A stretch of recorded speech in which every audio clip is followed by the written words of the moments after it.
You ask Tiger to solve. This deals with linear equations with one unknown. The final result is x equals 9/5. Let's solve it step by step. Simplify the expression. Group all constants on the right side of the equation. Subtract 2 from both sides. Group like terms. Simplify the arithmetic.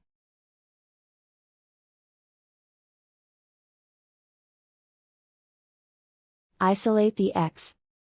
Divide both sides by -10.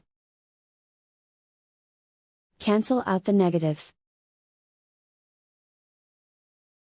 Simplify the fraction. Cancel out the negatives. Find the greatest common factor of the numerator and denominator.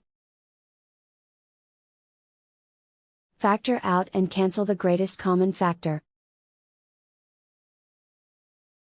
And so the final result is x equals 9/5.